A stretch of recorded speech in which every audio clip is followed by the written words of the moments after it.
Hello neighbors, Akibataku here. There is a saying that I never really believed at one point, but now I just felt is extremely true. The more you waste time, the longer it feels, but the more you cherish it, the shorter it feels. For example, the PS5 is nearly 2 years old now, and honestly it just felt like yesterday when people was trying to hoard it. And for another record, Lucky Star, it is now 15 years old now. This stupid show that I used to meme all around the world, it is now 15 years old. It is so hard to grasp for me. And to make it all worse, Touhou here, it is now 26 years old. Touhou, one of the most recognizable things in all of anime otaku culture. I feel that even if you have no idea what the series is, I think you should at least be familiar with it due to internet culture. For better or worse.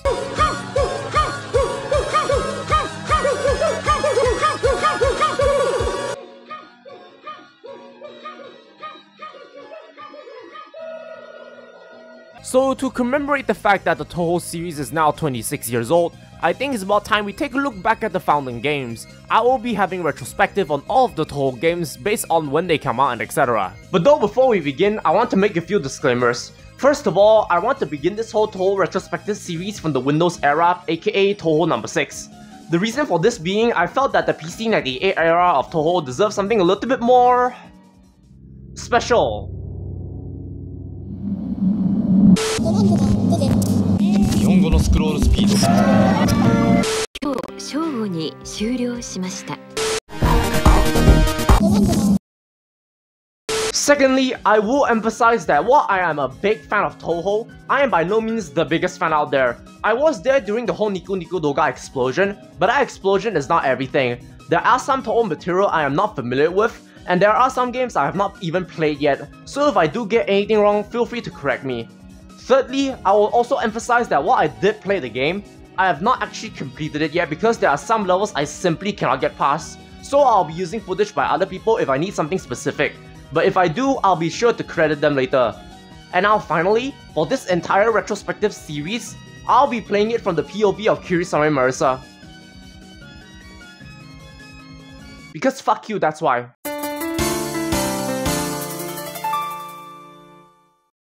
After the very successful launch of Touhou via the PC98, Junior Ota aka our Lord and Savior Zun has seen much change. He has finally graduated from university and decided that he is done with Touhou. He worked for Taito Corporation in game development and worked on several titles, which included the Magic Pango, The Quest for Color. But due to several factors, he decided to go back to Touhou for another time. He first tried to enter Comic Cat 61 with his own doujin circle, but they rejected his circle, so he created a new one. Rumor has it that he had little to no time to make a whole new title for the new circle. So what did he do? Yeah, that seems about right. With a new banner and a new name, he now enters Comic Cat 62 to start a new journey. There was a lot of speculation by the fans what could be in store. It could be a sequel to PC98, it could be a whole new reboot, but soon, on April 15, 2002, 3.5 years after Mystic Square, Zun announced his newest game for the Windows operating system, Touhou Komaku, the Embodiment of the Scarlet Devil. Oh, and he also released a CD album titled Horai Ninja Dolls in Pseudo Paradise, but I'm not sure if you all care. I just want to put that out of the way.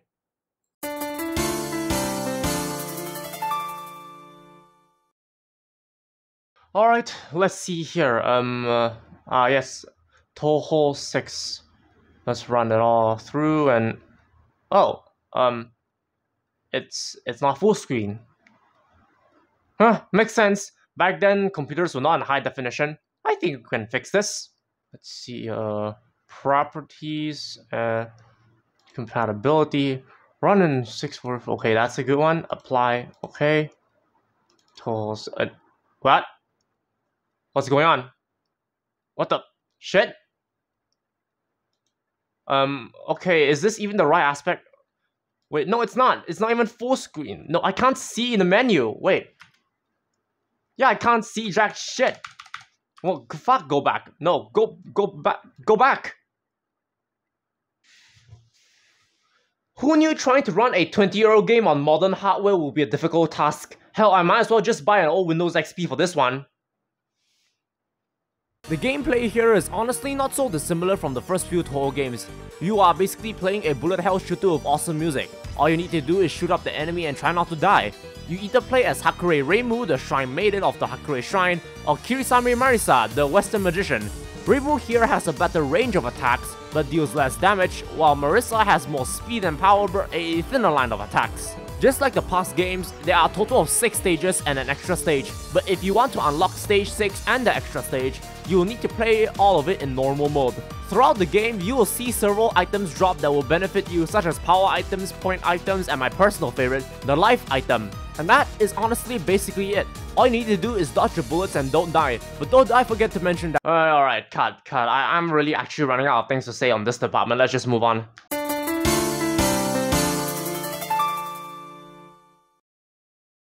The story of EOSD is actually very simple and straightforward. In the mystical land of Gensokyo, a mysterious red mist envelops the whole place, covering it in internal darkness. Both Reimu and Marisa decided to go investigate. You first go and commit genocide on some fairies like usual, and finally, you encounter your first boss, Rumia, the yokai of darkness. I also want to quickly point out the fact that this is the first game to introduce the spell card system, where basically every character has a specific magical attack. It can often make the user basically invincible while dealing a good chunk of damage, but this is only available for a limited time. And by side effect, the first boss to have spell cards is Rumia here. Now for the average Touhou fan, she could either be the cutest thing in the world, or just something we do not give a shit about. But for the veteran Touhou fan, she can represent something a little bit more different.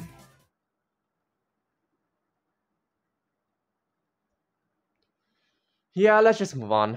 After kicking her ass, you make your progress onward to meet your next character, Daiose.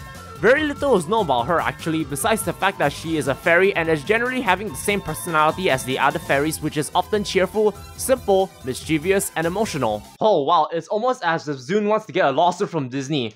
But to be honest, I would love to see that fight go down. But though a fun fact I do know about her is that when she appears, she actually has no name, so fans gave her the name which Zune decided that it would stick. Besides from that, yeah, we don't actually know much about Daiose. We don't even know why she attacks you. But what we do know is that she is nothing next to her partner in crime. I think you all have been waiting for this one.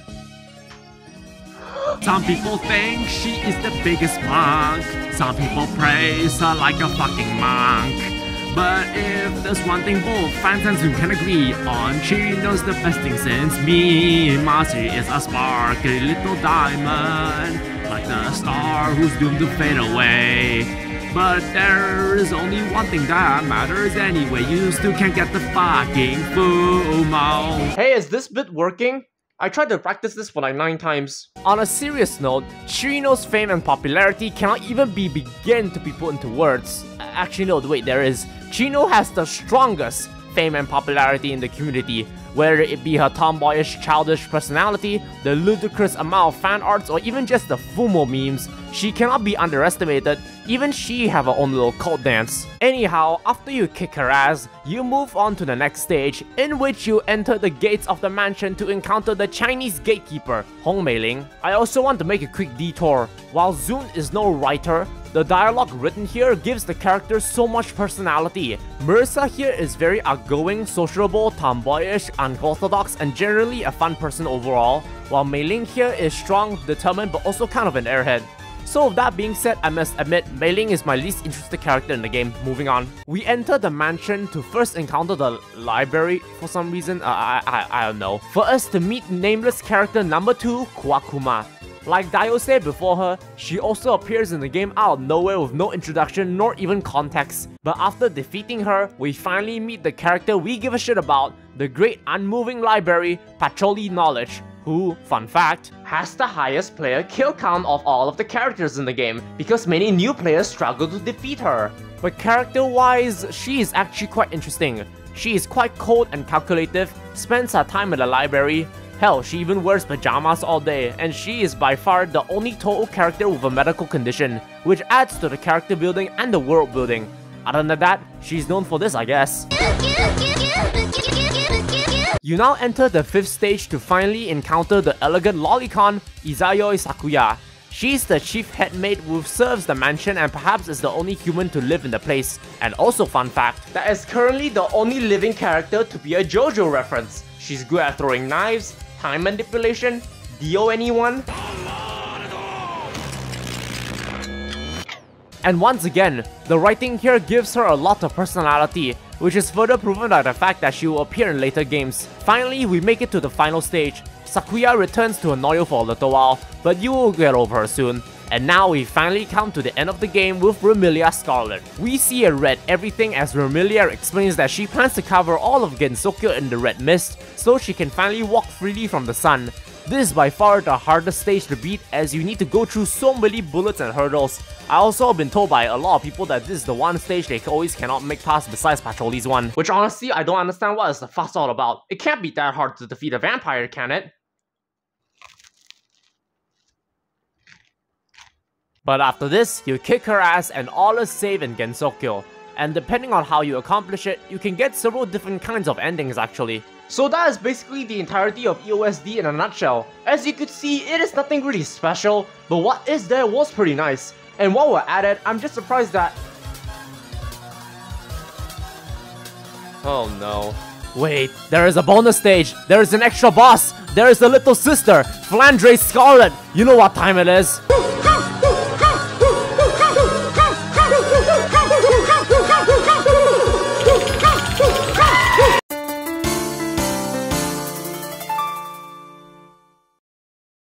Now, due to the amount of characters in this game already, I will try my best to keep this section brief. Reimu and Marisa to this day are such a fantastic pair and are basically the face of Touhou. My personal favorite would be Marisa, as she not only has a lot of chemistry between basically every Touhou character known to man, but also someone I feel like I would legit get along with. Couple that up with her backstory that is subtly provided within the games, but also her personality, which I find rather charming. This is not to dismiss the Shrine Maiden though. I can go on and on about Marisa, but I want to give time for the others as well. As for the side characters, I honestly can't give a lot of comment to them, but you can never go wrong with Chirino, I guess. For Kuwakuma and Daiose, this is the proof of why the Touhou fanbase is truly unique in my eyes. They decided to give these minor characters who, mind you, Zune probably want to forget about in the next games, flowing personalities and identities, and Zune went along with it. There is a moral dilemma of how much a fandom can have control over a property, but to me, Touhou is the best example of a balance, and these two characters can be the proof of that. With that being said, I don't really care for these two. Now for the Scarlet Devil Mansion, even though they are the villains of the story, each member of the mansion is so unique and memorable, they stood the test of time years later. Even for the characters I don't really care about like Mei Ling here, I still at least understand her popularity. My favorite one honestly would be Flan. She's just this cute little piece of shit who wants to cause anarchy with whoever she finds due to years of isolation by her elder sister, and even after the fight, she just chills and talks with them as if the attempt of murder never happened.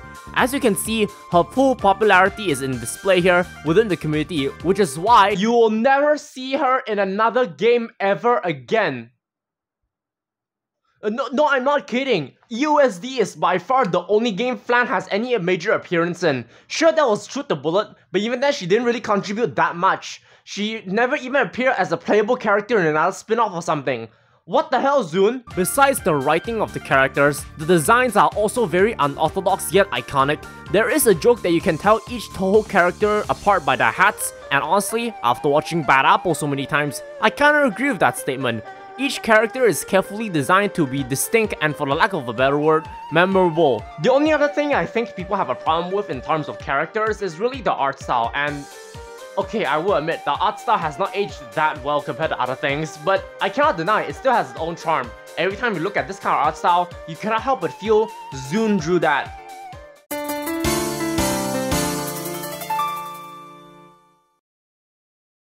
The Touhou community is a very passionate one, meaning they'll always find something to criticize about, which you know is always their right to do so, whether it be characters or the gameplay.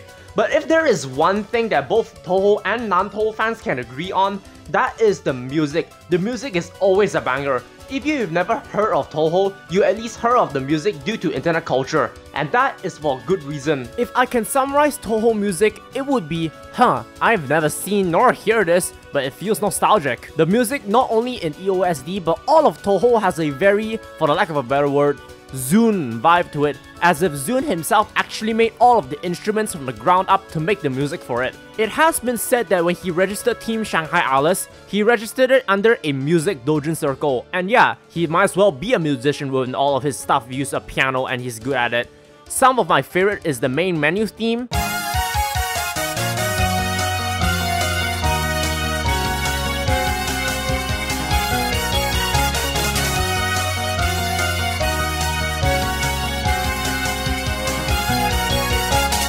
Chirino's theme,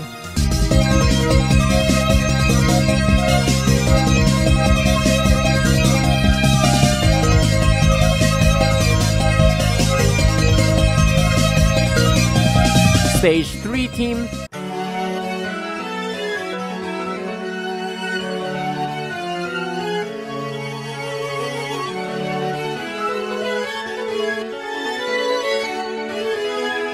Pacholi's theme,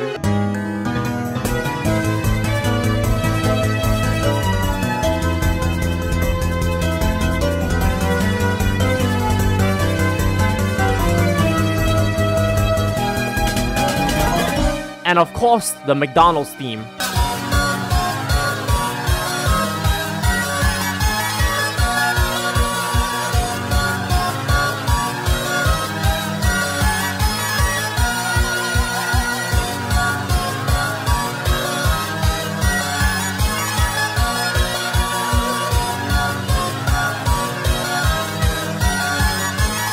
For a one-man show, it is very easy for the music to become repetitive, but each theme is such a banger and iconic for every character they are attached to.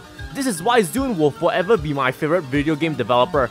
There's just something about not only the music, but also the games as a whole feels so special that only he can make it. And to top it all off, the process of how he makes his music is equally as fascinating. But though I'm not really qualified to talk about that department, so I'd rather have other people talk about it who are also qualified.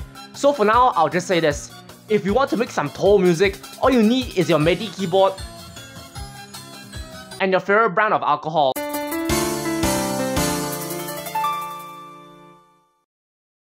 Of course, being a 20-year-old game, it is not perfect. For one, the game was made for the early Windows XP era, meaning playing the original game in its entirety is not going to be easy. Windows 10 may be too modern to run this game, and even if you can run it, you will have to contend with it being a small screen due to the time period of when it was made. I also cannot deny that this game is not necessarily the best for newcomers, as even the easy mode can sometimes be proven a challenge for people.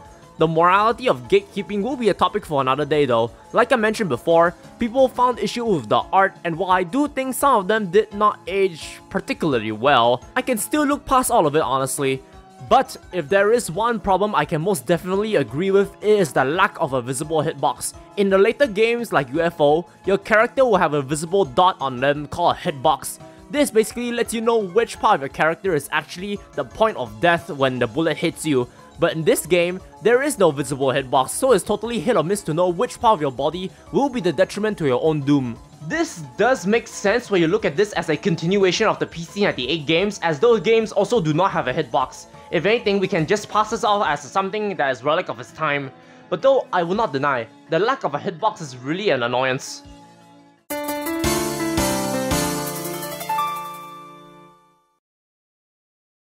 Speaking of annoyance, due to the age of USD, there is some conversation to talk about lost media. While the game is by no means lost, there is still more to it than that. At the time of development, the working title for Touhou 6 was Touhou Kochakan, aka Eastern Scarlet Tea House, and with it, there was supposed to be a third protagonist named Satsuki Rin, which was found in some line of code near Marissa's and Reimu's code. Zune removed her due to time constraints, and to this day, there is basically no information on this character, but it is believed that this piece of promotional image is supposed to be her. There is also supposed to be a trial version of the very first build of the game under the name of Taikenhan version 0.01, which has supposed to be the downloadable on Zune's page, and there is even screenshots to compare it to the latest version of the game. This will be followed by many other trials built with several minor updates and fixes, but sadly, most of these are not archived and are mostly lost to time. Interestingly enough, however, in the 300th issue of DOSV Power Report, a Japanese magazine, if you all still remember what it is, actually included Taikenhan version 0.08+, but it can only be played via the disc that is included with it. Luckily though, there is backup on the Internet Archive it is released.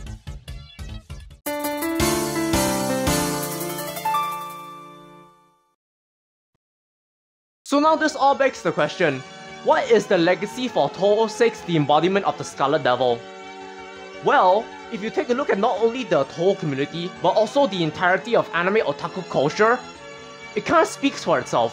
This game, while not the first of its kind and has most definitely not aged that well compared to other Touhou games, it has most definitely contributed big time to almost everything, from passing memes that we still look back fondly, and even doujin artists to find their own foothold. I can still recite many doujin circles to this day who are still making remixes of EOSD music, drawing artworks, and so much more.